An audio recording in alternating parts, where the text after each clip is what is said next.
¿Qué tal, amigos de Al Descubierto? Como siempre es un placer darles la bienvenida hoy con nuestro invitado Andrés Eloy Méndez González. Bienvenido a nuestro programa. No, contento de estar acá, Eduardo. Me siento acá en Venevisión como en mi casa y tener la oportunidad de transmitir en este programa estelar, en este horario familiar, horario bonito, algunas ideas que sean de provecho pues, para todos los venezolanos. Como es costumbre en este espacio, en la parte inicial vamos a los orígenes, incluso aspectos anecdóticos, conocer mejor al personaje. Nacido, y usted lo decía con mucho orgullo, en el Hospital Central de Maracaibo, donde nacen los maracuchos absolutos. Tú sabes que para nosotros, los maravinos, maracaiberos, o como algunos nos dicen, pues maracuchos, es orgullo nacer en el Hospital Central de Maracaibo, porque además de allí, grandes médicos, grandes descubrimientos, luces, etcétera, y está allí enclavado en el corazón del centro de Maracaibo, cercanos a las parroquias Santa Lucía, El Empedrado, La Gaita, y ahí hay mucho de regionalismo, de ese romance del maracaibero de ayer y de siempre. Entonces, bueno, orgulloso de haber nacido allí, aun cuando mis vivencias son de Falcón, ¿no? También me transmitía orgullo por haber estudiado desde kinder hasta quinto año. Se graduó como bachiller en el Colegio Cajigal, es politólogo de la Universidad Rafael Urdaneta con maestría en economía en la Fermín Toro. Así es. Pero además, diputado durante 2 periodos, fundador del Partido Socialista Unido de Venezuela, fundador de la Juventud del MBR con 20 años de edad, secretario de gobierno en Falcón por 5 años, tenía apenas 23 años en el gobierno regional de Jesús Montilla, miembro de la Comisión de Finanzas como diputado, vicepresidente de la Comisión de Política Interior, presidente de la Comisión de Régimen Penitenciario y Cultos. Ha tenido mucha actividad a corta edad hasta el día de hoy, cuando tiene ya poquito más de 6 meses al frente de la Superintendencia Nacional para la Defensa de los Derechos Socioeconómicos, SUNDE con doble D, que es un poco la evolución institucional de lo que antes fue INDECU, INDEPAVIS, SUNDECOP. Correcto. Ahora, si nació en el Hospital Central de Maracaibo, maracucho de pura cepa, ¿por qué después su destino lo lleva a Falcón, además con una mamá maracucha? Sí, vale. Bueno, mi mamá, que es mi guía ética, moral, mi papá ya falleció hace 12 años, maracucha, una gran mujer, Ana Elisa González de Méndez, viuda de Méndez. Sin embargo, yo fui a Falcón en el año 97, 98, empecé a ir y a venir a Falcón, bueno, en verdad detrás de un amor, ¿no? De mi primera esposa, Catherine Brett Juntoli, una mujer hermosa, yo la llamaba la rosa de los médanos, ¿no? Por haciendo alusión a los médanos de Coro y ella coreana, ¿no? Y fui a Falcón, allí empecé a enrolarme con el movimiento Quinta República, con viejos incluso guerrilleros, como el poeta Rosell, Rafael Pineda, que fue alcalde de Coro, luego conocí a Jesús Montilla, que fue el gobernador, era candidato a alcalde punto fijo, candidato constituyente inclusive, profesor de la Universidad del Zulia, y allí nos fuimos incorporando a ese movimiento que estaba empezando a crear ese gran partido que luego fue el movimiento Quinta República, pues que cumplió una etapa del proceso y que luego metabolizó histórica y políticamente en el Partido Socialista Unido de Venezuela, que es una propuesta hoy concreta para los venezolanos, en la cual tenemos el orgullo de militar y de haber sido parlamentario de este partido socialista. Ahora fíjese, Méndez, muchas cosas que hablar, ¿no? Y antes de aterrizar en el gran tema que convoca al país en el día de hoy, en razón de sus funciones al frente de la SUNDE, previamente en una conversación y dentro de la experiencia al frente de la Comisión de Régimen Penitenciario y de Cultos, usted decía que el pranato cayó. ¿Cómo que cayó el pranato? ¿Ya no hay pranes en este país? Mira, en Venezuela, y fue una experiencia que vivimos durante 2 años y medio, casi 3 años, en la Comisión de Régimen Penitenciario, acompañando a la ministra Iris Varela, que hizo una gestión titánica que de pronto no se ha dimensionado, a veces incluso por la diatriba política, ¿no? Y porque unos, por no ser chavista, Iris es radical, no le reconocemos, pero ahí se hizo un gran trabajo, ¿no? Se elaboró la ley orgánica de régimen penitenciario, pero además de ello, se logró, por ejemplo, acabar con unos planes que le hacían mucho daño a la sociedad. Hace 3 años el tema central en Venezuela eran los pranatos, o el pranato que existía en Venezuela, el plan de Maracaibo, el plan de Mérida, el plan de Margarita, el plan de las distintas cárceles del país. Bueno, ya eso no existe hoy, eso no existe. Sí quedan aún aislados, muy aislados, Tocuyito, por ejemplo, porque se está terminando la cárcel nueva de Tocuyito para este año trasladar hacia allá a los reos, a los privados de libertad. Tocorón, está pendiente también el tema en Tocorón, y PGB. Pero todos los demás que constituían un sistema de pranato que tenían en jaque, incluyendo aquí en Caracas y en el Paraíso, la cárcel que nos los llevamos para Yare 2, los que estaban allí en la cárcel de, ahorita te digo el nombre, Uribana, en Lara, Sabaneta, en Maracaibo, todo ese pranato cayó. Y es muy importante que la sociedad esté atenta ante esto, ¿no? Y exigiéndole al gobierno para terminar de cerrar ese ciclo. Pero ese sistema de pranato hoy día, gracias a Dios, no existe. Hay que agradecérselo a una gran ministra como Iris Varela, a los recursos aprobados por el presidente Chávez y que el presidente Maduro ha mantenido, pues, una inversión que este año nos va a permitir inaugurar 8 nuevas cárceles en el país y una gran ciudad penitenciaria en Valencia. Yo creo que eso es muy importante transmitírselo al país.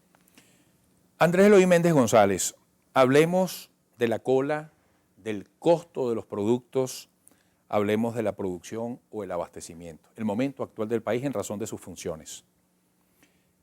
¿Cómo lograr que el remedio no sea peor que en la enfermedad? Hay una situación con el alto costo de la vida, cada vez se han creado más controles que se procura sean más eficientes, incluso hay comandos populares militares, hay estados mayores, están los inspectores populares o patriotas cooperantes, y sigue la gente quejándose de que aún con la existencia de los controles, se vende sobre esos precios y los sectores productivos diciendo que son controles inviables. Y entonces tenemos el discurso de la guerra económica, de la especulación, del acaparamiento. ¿En qué punto del camino estamos? Fíjate, Eduardo, yo creo que llegamos como que a la meseta tope de esta situación que nosotros hemos definido como la guerra económica. Guerra económica que tiene varios ingredientes, varios rasgos, ¿no? Que no solamente viene desde dentro, sino de fuera. Venezuela es al país que muchas veces consorcios internacionales le venden más caro los productos de primera necesidad. Le facturan más caro los productos de primera necesidad. Para, con esto, hacer una guerra económica desde fuera. Tenemos también, sin duda, actuaciones cuando nosotros vamos al concierto de las naciones a compartir créditos, financiamientos, etcétera, se nos genera desde los Estados Unidos de Norteamérica fundamentalmente boicot en todos estos mercados con chantajes, etcétera, tratando de aislar a Venezuela. Esto no ha rendido los frutos que ellos quieren ni que ellos quisieran. Sin embargo, desde allí arranca una guerra económica que dentro del país, a voz adentro, tiene concreciones muy particulares. Por ejemplo, el contrabando, el bachaqueo, la especulación, el acaparamiento. Nosotros hemos tomado solo en el mes de enero, hasta hoy domingo, 1.400.000 kilos de café. Eso es para darle café por todo un mes a todo el país. Acaparado en Portuguesa, en Lara, acá en Caracas, Café San Domingo, me recuerdo que se llama el de acá de Caracas, el de Portuguesa La Nona. ¿Qué estaban haciendo? Agarraban el café normal, el café regular, y lo empacaban como café gourmet, para sacarlo de 43 bolívares, que es la regulación, y venderlo en 250. Esto no favorece a nadie. Cuando nosotros llegamos, fiscalizamos y comisamos ese café y lo ponemos al servicio del pueblo, ese café se le vende al chavista o al antichavista. Lo importante es venderlo al precio regulado. Lo mismo han hecho con la leche. La leche se está importando con $6.30, casi toda la leche en polvo en este país. Sin embargo, hemos encontrado algunas empacadoras o empaquetadoras que la leche la empacan y le colocan cualquier ingrediente. A veces, un caso que conseguimos como la empresa Zulimilk, con nombre y apellido, acá en Filas y Mariche, le echaban suero pulverizado y la llamaban leche gourmet o leche especial para sacarla de 70 bolívares el kilo y venderla a 250, 300 o más. Entonces tú dices, bueno, pero es que no le da 70 bolívares. Claro que le da, porque poner la casa y 30 son 40, más los gastos que ellos tienen son 52. La diferencia hasta 70 es ganancia por cada. Ahora, ¿tú quieres ganar más? Bueno, no trabajes con productos de primera necesidad. Los productos de primera necesidad en cualquier parte del mundo deben tener ganancias limitadas. Pero esto no quiere decir, bueno, son rasgos de la guerra económica, rasgos. Nos hemos conseguido incluso con algunos, nosotros lo llamamos sujetos de aplicación, que son empresas que tienen 10 cajas, 8 cajas y solo tienen 2 abiertas y tienen una cola fuera de 500 personas, de 300 personas. También es cierto que la cola no es fácilmente manejable solo por el empresario. El Estado debe prestar apoyo con las fuerzas de seguridad, con los inspectores populares y sobre todo con dispositivos al cual estamos llegando a acuerdos Porque para nadie es un secreto en este país, Eduardo, que la mitad de las colas o más a veces son bachaqueros, pues, son bachaqueros. Es la misma gente que va a comprar todos los días. Méndez, yo quisiera que en la próxima parte hablemos de ese tema, de la reventa, que pareciera que es otra variable que procura consolidarse dentro de la economía venezolana. Y vamos al grano del nuevo sistema cambiario, que nos plantea un dólar a 6.30 para alimentos, medicamentos, un SICAD que parte de 12 y un CIMADI que está alrededor de los 170 bolívares. Y dejo esta pregunta. ¿El SUNDE está en la disposición de reconocer a los importadores el dólar CIMADI? Desde el punto de vista administrativo y de control, ¿cómo se va a manejar a eso? Porque lo que usted responda no interesa solamente al importador, le interesa a usted, amigo que me está viendo a esta hora, porque todo eso influye, los precios y los niveles de inflación. Regresaremos con Andrés Eloy Méndez González, Superintendente Nacional para la Defensa de los Derechos Socioeconómicos, SUNDE. Hoy al descubierto.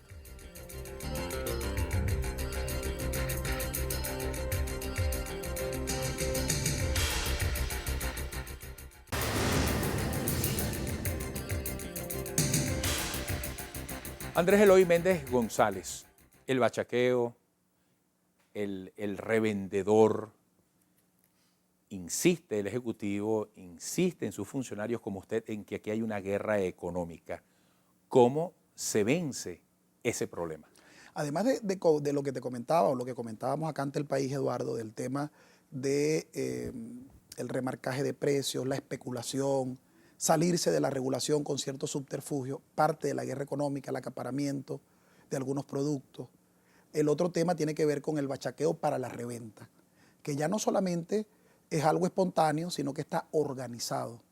Inclusive, podemos decirlo ya al país con toda responsabilidad, que mafias que estaban dedicadas al microtráfico de drogas o a la venta de licores ilegales o a otros tipos de delitos muy domésticos que sucedían, han migrado al tráfico de alimentos, con su dinero inclusive. Pues tú te consigues muchas veces, y este tema hay que desnudarlo, pues la sociedad necesita expulsar este tipo de prácticas, censurarla y expulsarla. Tú te consigues que de las 200 personas, bueno, 120 son bachaqueros, pero además tienen efectivo. Y buenas cantidades, 4, 5, 8 mil bolívares. Que tú sabes que no todos los días una persona humilde puede tener esa cantidad de dinero para hacer las compras. Pero allá lo está esperando el jefe. El jefe. Sobre esto hay un trabajo de inteligencia ya hecho para actuar. Pero además, desde el punto de vista de la superintendencia y el vicepresidente de abastecimiento, estamos llegando a un acuerdo con ANSA, con la red de farmacias del país, para la colocación del captahuella, que se nos retrasó. Supermercados y farmacias. Supermercados y farmacias, porque es lo que va a quedar a 6.30. Medicinas y alimentos. Todo lo demás se va al CICAD 2, al CICAD, perdón, y al CIMADI, que ya vamos a conversar un poco sobre ello, ¿no? Pero en todo caso, vamos a colocar el sistema captahuella en la mayoría de cadenas del país, que nos permita que la frecuencia de compra no sea todos los días, pues te compra una vez a la semana y es suficiente.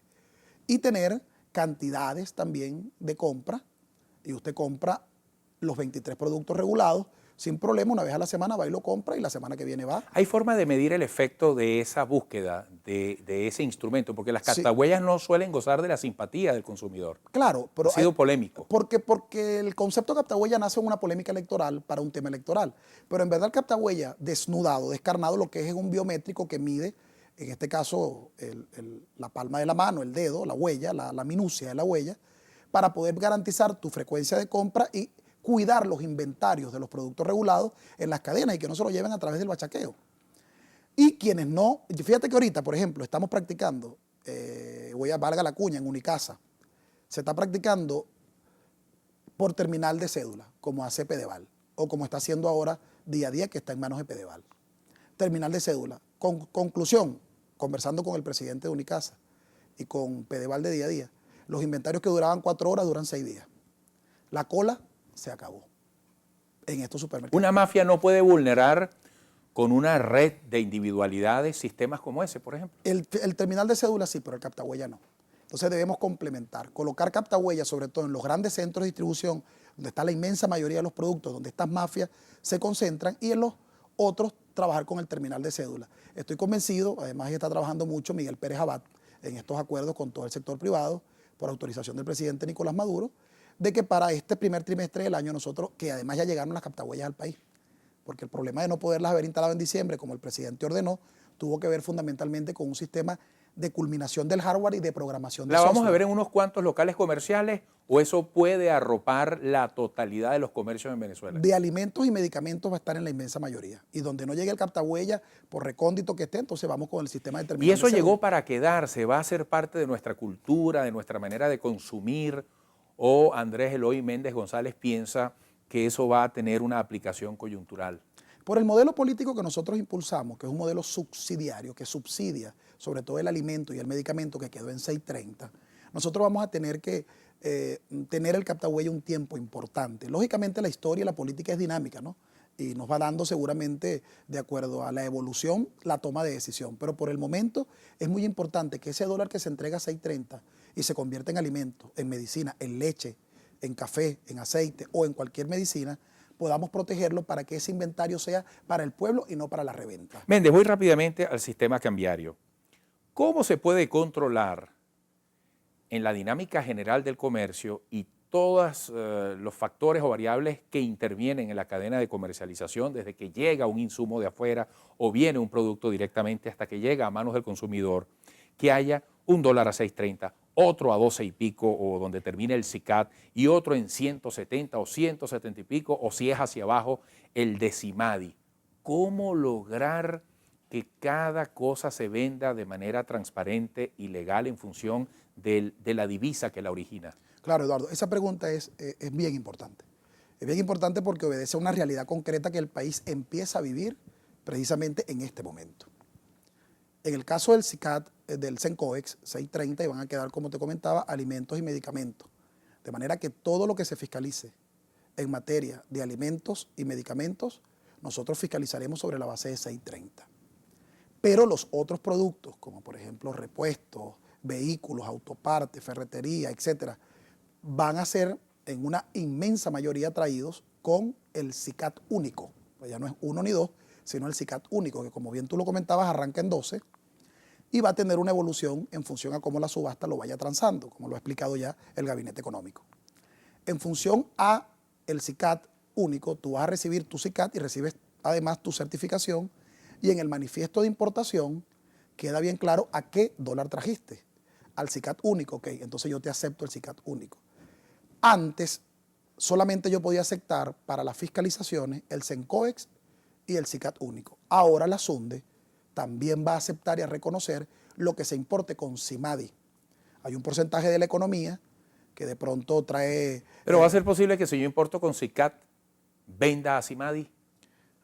En ese caso estarías cayendo en especulación. ¿Meta ese gato por liebre? Podrías hacerlo, pero en el caso de que caiga la SUNDE, como está cayendo pues, en todas partes del país, pues la gente además denuncia el tema especulativo, nosotros verificaríamos, vemos a qué dólar trajiste, porque perfectamente eso está en el manifiesto de importación tuyo o del que te proveyó, de tu proveedor.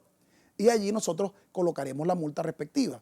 Sin embargo, la buena noticia para el empresariado nacional, lo cual va a ayudar a llenar los anaqueles y los grandes depósitos del país para lo que falta de importación, es que lo que se importe a 170, 160, X, depende del precio que termine quedando el CIMADI para el día de la transacción, va a ser reconocido en los costos que se le presenten a la SUNDE y por ende en los precios que definitivamente se va a vender. Nosotros lo vamos a aceptar como parte de su contabilidad. Quiero que deje para la próxima parte cualquier otro detalle adicional que considere sea necesario explicar. Y también dejo esta pregunta. Bueno, se ha establecido cómo va a funcionar el nuevo sistema cambiario. Está el método, pero ¿habrá suficiente divisa? Porque usted lo plantea aparentemente muy fácil. Yo necesito, sé si voy por 6.30, sé si voy por SICAD, sé si voy por CIMADI, pero ¿habrá suficiente divisa para que cada quien que esté en las respectivas colas sea saciado, sea satisfecho y pueda trabajar y apuntalar esa productividad que necesitamos todos los venezolanos? Al regreso con el Superintendente Nacional para la Defensa de los Derechos Socioeconómicos, SUNDE, Andrés Eloy Méndez González.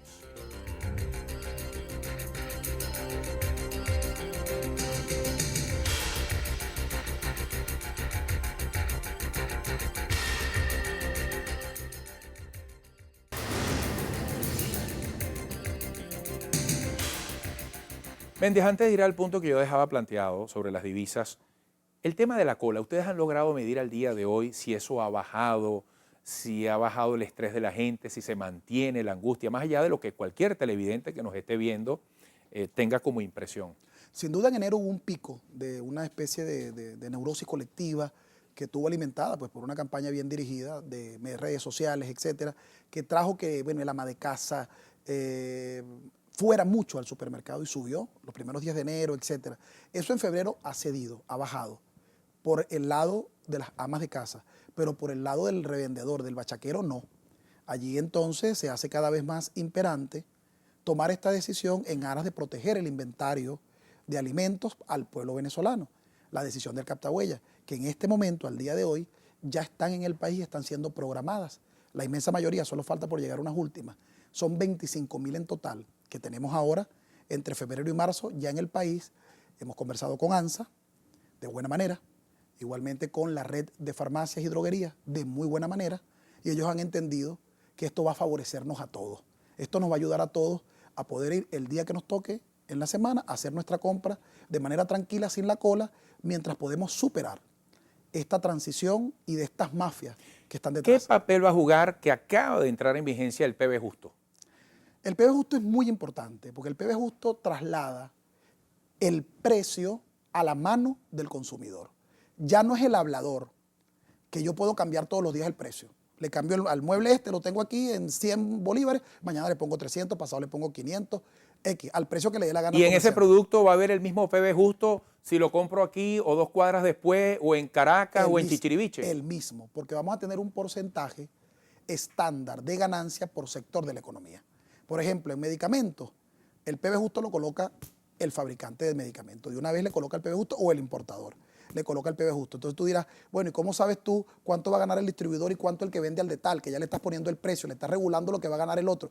Ya nosotros nos reunimos con todos los sectores, tanto distribuidores como comercializadores, y estamos llegando a un porcentaje para cada uno de estos productos sensibles. Y ya mañana lunes, todavía en febrero, mañana lunes, vamos a tener una reunión para establecer el porcentaje de ganancia de comercialización y distribución por cada sector de la economía. ¿Cómo favorece esto al pueblo? Bueno, que el pueblo ahora no va a ver con rabia, muchas veces hasta tristeza, cómo el mismo producto va todos los días y todos los días tiene un precio distinto. No, ese producto va a venir con su lote de producción, con la fecha que se produjo, con un PB Justo marcado desde el fabricante. Méndez, incluso en sectores que van más allá de su competencia, hay en el país un clamor en muchos sectores, insisto, que dicen, no puedo trabajar, necesito la divisa. Ya está clarito, ¿verdad? Un 630, un SICAD, un CIMADI, pero ahí va a tener el país un indicador que todos los días va a reflejar cómo va ese juego de la oferta y la demanda. Claro. ¿Va a haber suficiente oferta de divisas? ¿Cuál es su mensaje para ese país para ese país honesto, productivo, ese sector privado que dice, estoy paralizado, necesito divisas?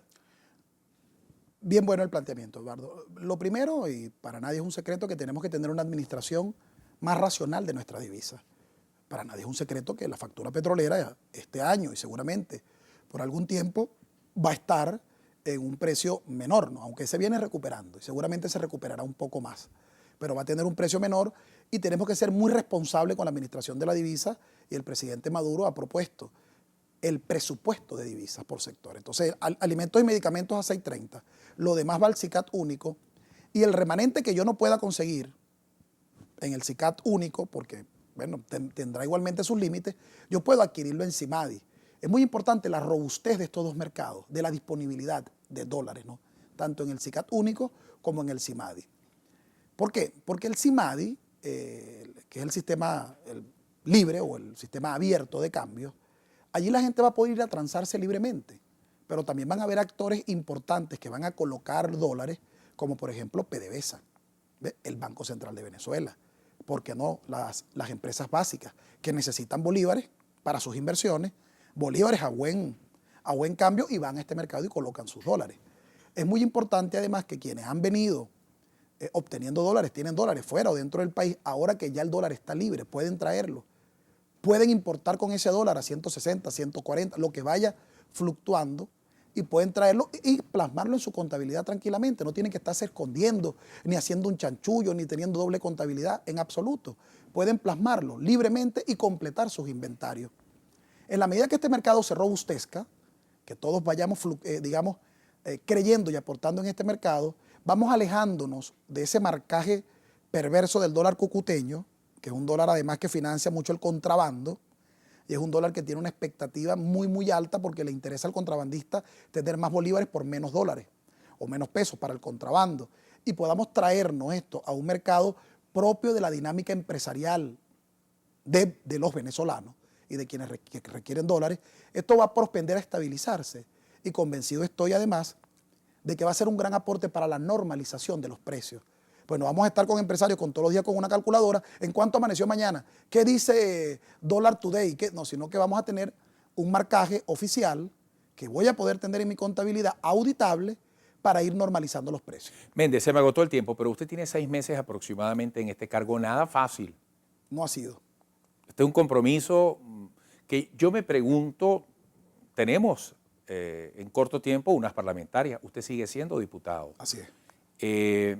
¿Representa para usted un dilema este compromiso que ha asumido y de repente mirar esas parlamentarias como la posibilidad de querer aspirar a ocupar una curula en el Parlamento? Este programa lo puede estar viendo el presidente Nicolás Maduro, Así es. el alto mando del Partido Socialista Unido de Venezuela. ¿Eso para usted es un dilema? Sabe que el alto mando y el presidente Maduro me han pedido esta responsabilidad, me han dado esta responsabilidad, lo cual para mí es un honor, y como decía nuestro comandante, uno se consume gustoso en estos trabajos. No puedo negar que todo el que ha navegado cuando ve la mar suspira. Tuve 9 años en el Parlamento y me siento un parlamentario, digamos, por antonomasia. Y bueno, si contamos con la venia del presidente Maduro, de Diosdado Cabello, el jefe del partido, que nos han dado esta responsabilidad para poder ir a la parlamentaria, bueno, los haríamos seguramente con muchísima satisfacción y por supuesto tener la confianza del pueblo, ¿no? Del pueblo chavista que nos apoya, y a veces más allá del chavismo, ¿no? Gente que pueda ver unas opciones sensatas en los planteamientos que nosotros desde el PSV hacemos, bueno, podamos recibir ese apoyo con muchísimo gusto, con mucha felicidad volveríamos a estar en el curul del Parlamento. Bueno, el tiempo dirá, amanecerá y veremos. Ahí veremos. Mucho éxito, gracias por esta visita. No, gracias a ti. Nos mantenemos en contacto. Rodríguez Yoliti. Ese mismo. Mi mamá se pone contenta Yoliti, cuando sí. le nombran el Yoliti. Así es. Saluda a su mamá ya Sí, también, un Maracucho. beso a mi madre y a mis hermanas. Un gran abrazo, gracias por estar amigo. aquí. Ha sido Andrés Eloy Méndez González, Superintendente Nacional para la Defensa de los Derechos Socioeconómicos, SUNDE, hoy al descubierto. A todos ustedes también nuestra gratitud y que tengan una gran semana.